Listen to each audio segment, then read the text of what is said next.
أعوذ بالله من الشيطان الرجيم فإن آمنوا بمثل ما آمنتم به فقد اهتدوا وإن تولوا فإنما هم في شقاق فسيكفيكهم الله وهو السميع العليم۔ اگر وہ ایمان لائیں اسی کی مثل جس طرح کا تم ایمان لائے ہو تو یقیناً وہ ہدایت یافتہ ہو جائیں گے، اور اگر وہ پھر جائیں اور مڑ جائیں تو یقیناً وہ ایک واضح اختلاف میں ہیں، پسند قریب اللہ تبارک و تعالی ان کو کافی ہو جائے گا، اور وہ خوب سننے والا اور خوب جاننے والا ہے۔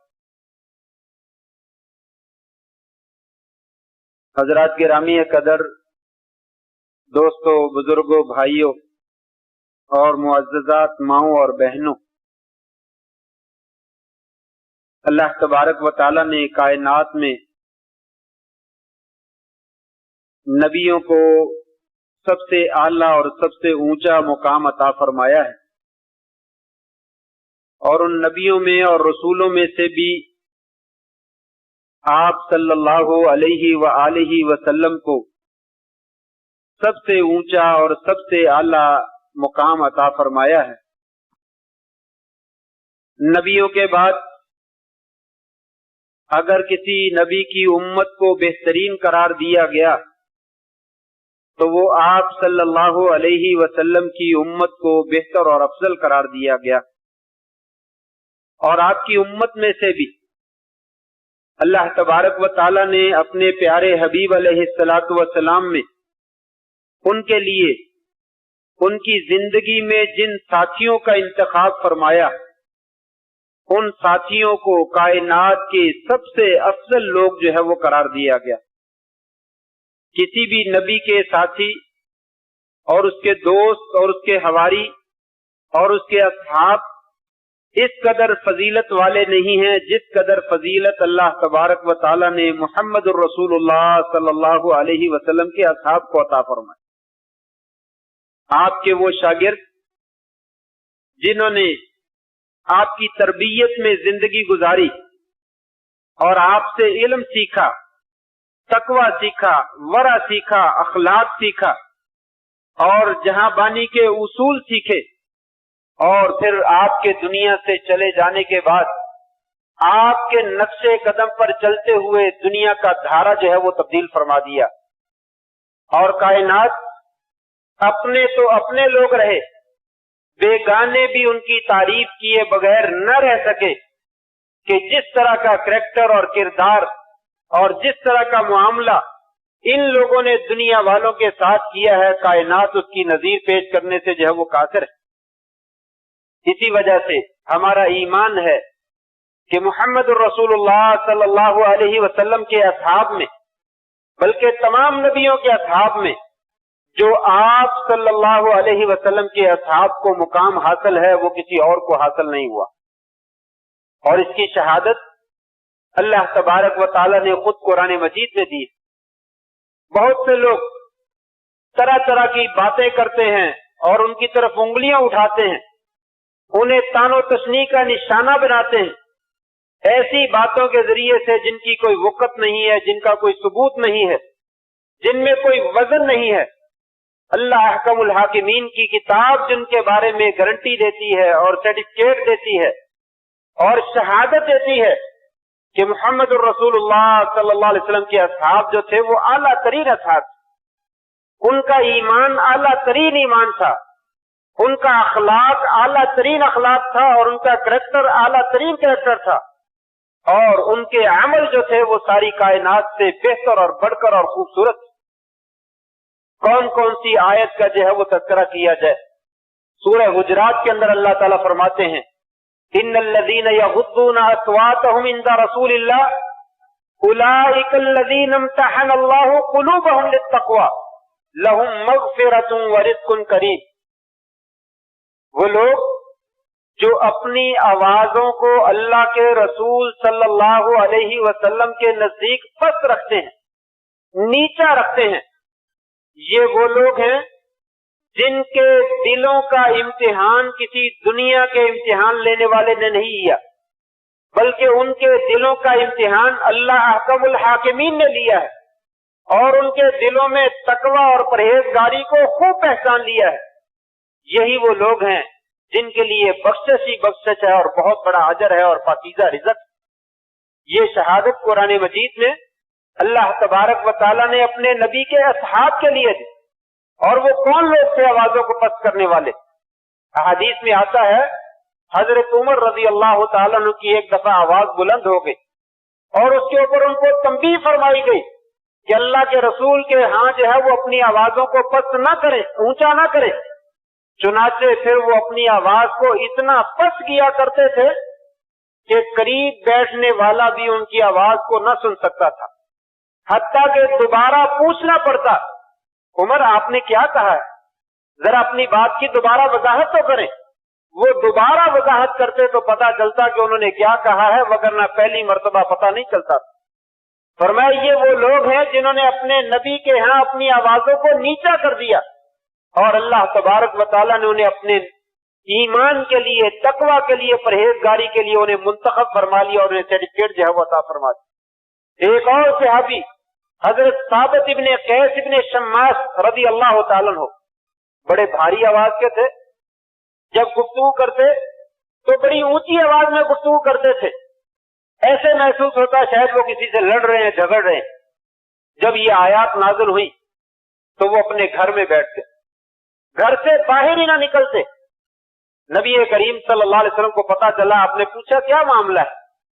تو لوگوں کو گھر بھیجا، ان سے پوچھا گیا، انہوں نے کہا ثابت جو ہے وہ تباہ ہو گیا، اس کے عمل تو برباد ہو گئے، وہ تو ضائع ہو گیا۔ کہا کیوں ضائع ہو گیا؟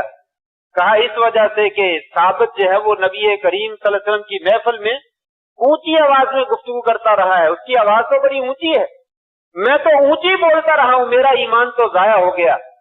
آپ صلی اللہ علیہ وسلم نے فرمایا جاؤ اس کو بشارت دو، ثابت بن قیس جو ہے وہ تو جنتی ہے، وہ جنتی ہے، اس کے عمل ضائع نہیں ہوئے، وہ آواز نہیں ہے جو نبی کے پاس اونچی کرنی چاہیے، تو طبی طور پہ اس کا لہجہ اونچا ہے۔ یہاں پہ مراد یہ ہے کہ آپ کی اہانت کرتے ہوئے، آپ کی توہین کرتے ہوئے اپنی آواز کو انسان اونچا کرتا ہے اور اپنے آپ کو بڑا ثابت کرتا ہے، ایسے لوگوں کے عمل جو ہے وہ برباد ہو جائیں گے۔ مسند احمد کی روایت ہے، آپ نے فرمایا جاؤ جا کر اس کو جو ہے وہ جنت کی بشارت ہے۔ یہ وہ صحابہ کرام ہیں جنہیں اللہ نے اور اس کے رسول نے دنیا میں سرٹیفکیٹ جو ہے وہ عطا فرمائے ہیں۔ ایک اور آیت میں اللہ تعالیٰ فرماتے ہیں والذین آمنوا وہاجروا وجاہدوا فی سبیل اللہ والذین آووا ونصروا اولئک هم المؤمنون حقا۔ لوگ باتیں کرتے ہیں صحابہ کرام نعوذ باللہ من ذالک مرتد ہو گئے تھے، وہ اسلام چھوڑ بیٹھے تھے، ایسی کوئی بات نہیں ہے، اس کی کوئی حقیقت نہیں ہے۔ جو لوگ مرتد ہوئے تھے وہ بعد میں مسلمان نہیں ہوئے، ان کے ساتھ ابو بکر صدیق رضی اللہ تعالی اور دوسرے صحابہ کرام نے جہاد کیا ہے اور ان کو قتل کیا ہے، سینکڑوں کی تعداد میں نہیں بلکہ ہزاروں کی تعداد میں انہیں جہنم رسید کیا گیا۔ جو مرتد ہو گئے تھے دوبارہ ان کو اسلام لانے کی توفیق نہ مل سکی اور وہ جنگوں میں ہلاک ہو گئے۔ جو صحابہ کرام پکے مسلمان تھے ان کے بارے میں تو ثبوت ہی نہیں ملتا ہے، اللہ کریم نے تو خود سرٹیفکیٹ عطا کیے ہیں والذین آمن، وہ لوگ جو ایمان لائے، وہاجروا اور ہجرت کی ہے، وجاہدوا اور اللہ کے راستے میں جہاد کیا ہے، والذین آووا ونصروا اور وہ لوگ بھی جنہوں نے اپنے بھائیوں کو اپنے گھروں میں جگہ دی اور ان کی مدد کی ہے، یہ سارے کے سارے اولئک هم المؤمنون حقا، یہ ایسے ایماندار ہیں، میں اللہ شہادت دیتا ہوں کہ ان کے ایمان میں ذرہ برابر بھی شک کی جو ہے وہ گنجائش نہیں۔ یہ سرٹیفکیٹ اللہ تعالیٰ نے ان ایماندار لوگوں کو دیا جو مکہ میں ایمان لائے اور پھر ہجرت کی، اور ہجرت کرنے کے بعد جہاد بھی کیا۔ کیا ابو بکر صدیق ایمان نہیں لائے؟ انہوں نے ہجرت نہیں کی، وہ بدر میں شریک نہیں ہوئے، احد میں شریک نہیں ہوئے، خندق میں شریک نہیں ہوئے، سارے غزوات میں شریک ہوئے ہیں۔ اور اسی طریقے سے عمر فاروق رضی اللہ تعالیٰ عنہ